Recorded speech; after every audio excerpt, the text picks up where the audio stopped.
बढ़ती हुई उम्र के साथ ही साथ कोई ना कोई तकलीफ लगी रहती है दोस्तों।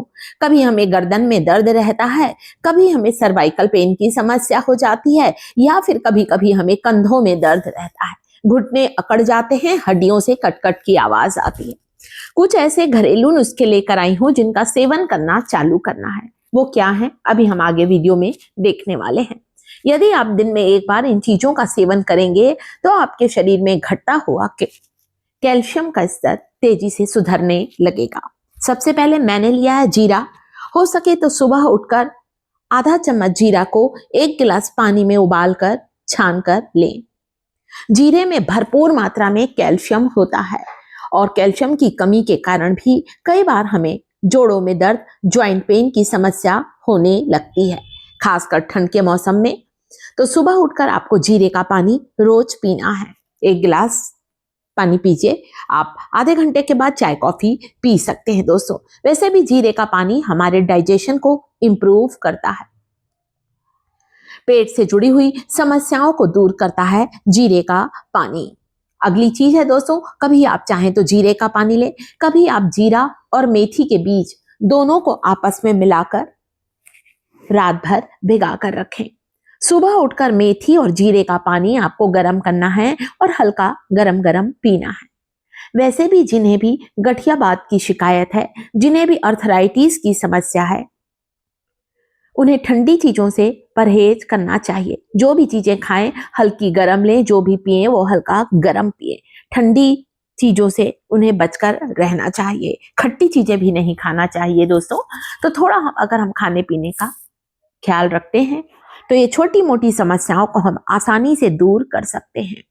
हड्डियों से कट कट की आवाज आती है, सीढ़ियां उतरते चढ़ते समय तकलीफ होती है, घुटने ठीक से मुड़ते नहीं हैं, आप मेथी और जीरे का ये पानी पीना शुरू करें। अगली चीज है तिल, सफेद तिल या काला तिल। इंग्लिश में हम इसे सेसमे सीड भी कहते हैं। दिन में कभी भी खाएं, जब भी आपके पास टाइम है 1 चम्मच तिल को खाना है। कई लोग तिल को पीस कर इसका पाउडर बनाकर रखते हैं। गर्म दूध में 1 चम्मच तिल का पाउडर मिलाकर लेने से भी कमजोर हड्डियां मजबूत होती हैं।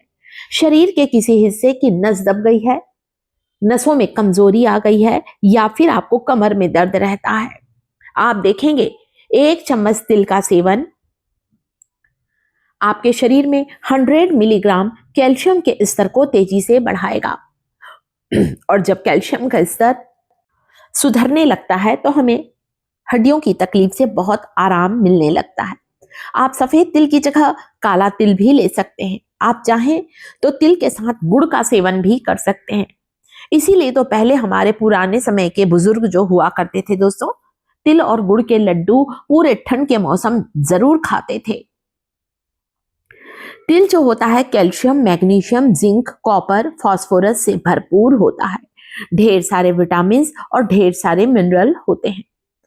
तो तिल के साथ आप गुड़ का खा सकते हैं, सफेद तिल खाएं या गुड़ आप काला तिल खाएं। 1 चम्मच खाना है दोस्तों बस आपको। आप चाहें तो तिल को थोड़ा सा ड्राई रोस्ट कर लें, भून कर सेक कर एक डिब्बी में रख लीजिए।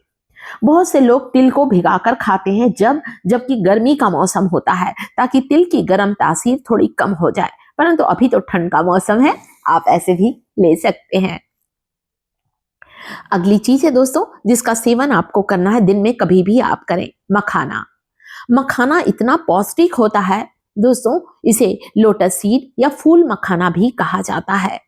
ये मखाना जो होता है, इसे खाने से जल्दी बुढ़ापा नहीं आता, बेवजह ही कमजोरी, थकावट को दूर करता है मखाने का सेवन। 1 मुट्ठी मखाना रोज खाएं, चाहे तो गर्म दूध में मखाने को डालकर ले सकते हैं। हमारे यहाँ तो मखाने को पीसकर हम लोग इसका पाउडर बनाकर लड्डुओं में मिलाते हैं। आप चाहें तो इसके साथ ही साथ गर्म दूध में मखाना डालकर उबाल लीजिए और 1 चम्मच पंपकिन सीड्स जरूर खाएं। आपके शरीर को सभी तरह के पोषक तत्व मिलेंगे। मखाने को चबा चबा कर खाएं, दूध को पीते जाएं। और ये है हमारे कद्दू के बीज, pumpkin seed, dry roasted. Pumpkin seeds में omega 3 fatty acid, omega 6 fatty acid होता है। आयरन से भरपूर पंपकिन सीड्स खून की कमी को दूर करते हैं। अगली चीज जो कि दिन में आप कभी भी ले सकते हैं, आप चेंज करके लें। कभी आपने पंपकिन सीड खाया, कभी आपने चाहा तो 2 अंजीर पानी में भिगा कर ले। यहाँ मैंने अंजीर को 2 घंटे पहले पानी में सोक किया था। कभी भी अंजीर के पानी को नहीं फेंकना है, आपको अंजीर के पानी को पी लेना है।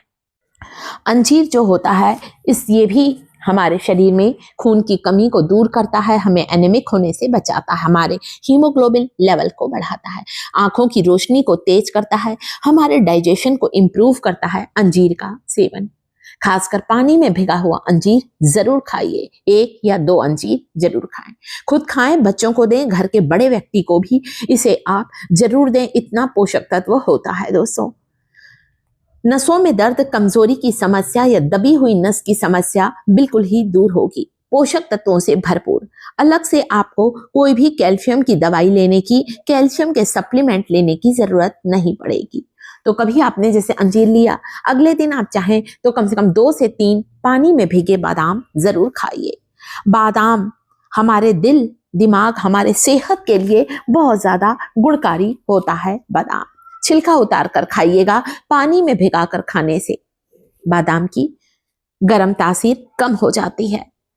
बादाम के छिलके में टैनिन नामक तत्व होता है जो इसके पोषक तत्वों को ठीक से हमारे शरीर में डाइजेस्ट होने नहीं देता है, इसलिए छिलका उतार कर खाइएगा बादाम। 3 से 4 बादाम वे लोग खा सकते हैं जिनका डाइजेशन अच्छा है, जो लोग यंग एज के हैं। हमारे जैसे जो ज्यादा उम्र की महिलाएं या पुरुष हैं, वे लोग केवल 2 से 3 बादाम खाएं। आप चाहें तो सफेद तिल को, पंपकिन सीड्स को और अलसी के बीजों को, फ्लैक्स सीड को आपस में मिलाकर एक डब्बे में रखें। तीनों का मिक्सचर आप एक या पाउडर बना भी सकते हैं, वैसे इसे चबाना बड़ा अच्छा लगता है। इन तीनों के मिक्सचर को एक डब्बे में रखें और एक छोटे टुकड़े गुड़ के साथ जरूर खाइए। अगर आप डायबिटिक पेशेंट हैं तो गुड़ नहीं डालेंगे। इसके साथ ही आपको यहाँ लेना है 1 कच्ची कली लहसुन, रोज खाएं। 1 लहसुन का सेवन आपको लाखों बीमारियों से बचाएगा। कच्ची कली लहसुन आपको आपके हार्ट को सुरक्षित रखेगा, कोलेस्ट्रॉल को कम करेगा, हाई बीपी के पेशेंट के लिए बहुत अच्छा है। खून गाढ़े होने की समस्या से हमें बचाता है लहसुन का सेवन, खून को पतला करता है, हमारे शरीर में ब्लड सर्कुलेशन को इंप्रूव करता है। चना और गुड़ खा सकते हैं आप शाम के समय जब कभी भूख लगे। चना भी हमारी कमजोर हड्डियों को मजबूत बनाता है। चना का सेवन हमारे ब्लड शुगर लेवल को कम करता है। डायबिटिक पेशेंट के लिए भी चने का सेवन बहुत गुणकारी है। आप 2 से 3 किशमिश भी खा सकते हैं या खसखस वाला दूध भी कभी कभी आप पी सकते हैं, पॉपी सीड का। वीडियो पसंद आए लाइक करिए, चैनल को सब्सक्राइब